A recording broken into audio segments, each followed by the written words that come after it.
हुआ है, वो ठीक करवा रहा है, ठीक होते ही 1 हफ्ते में वो हमें बेच देगा।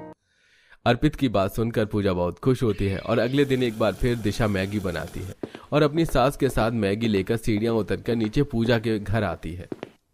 बहू तेरी वजह से तो मैं थक गई। वैसे आशा बहन, तुम्हारे घर में कितनी ज्यादा गर्मी है। कोई बात नहीं आंटी, बस कुछ दिन की बात है, फिर हमारे घर में भी एसी होगी, फिर आप अपनी बहू बेटी के साथ कमरे में आराम से बैठ पाएंगे। वो सब तो ठीक है पूजा, पर तुम्हें एसी की क्या जरूरत है? एसी जितनी अच्छी चीज है उतनी ही उतनी ही खराब। उसके कुछ साइड इफेक्ट्स भी हैं। एसी हम जैसे अमीर लोग अफोर्ड कर सकते हैं, पर सोच समझ कर एसी लगवाना चाहिए। मैं तो कहती हूँ एसी से अच्छा कूलर लगवा लो, एसी का बहुत बिल आता है। दिशा, तुम ऐसे क्यों बोल रही हो?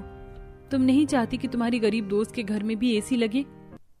पूजा की यह बात सुनकर दिशा चुप हो जाती है और वो अपनी सास के साथ वापस अपने घर जाती है। क्या हुआ भाभी, आप बड़ी परेशान लग रही हैं। हाँ करिश्मा, मैं पूजा को अपनी सबसे अच्छी दोस्त मानती हूँ, पर उसने अपने घर वालों को एक एसी के लिए इतना परेशान कर दिया और उसके घर में एसी लगने वाली है, पर मुझे समझ नहीं आ रहा है कि मैं उसे कैसे समझाऊं कि एसी हर किसी के लिए सही नहीं। भाभी, अगर पूजा भाभी आपकी बात नहीं मान रही हैं, तो एक बार आप उन्हें ये बिल दिखा दो। इस बार भी 15,000 रुपए का बिल आया है। करिश्मा का ये आइडिया दिशा को पसंद आता है और वो उसी वक्त बिल लेकर एक बार फिर जल्दबाजी में सीढ़ियां उतरती है और अपने गरीब दोस्त के घर जाती है और उसे बिल दिखाती है। हाँ, 15,000 अब समझ में आया।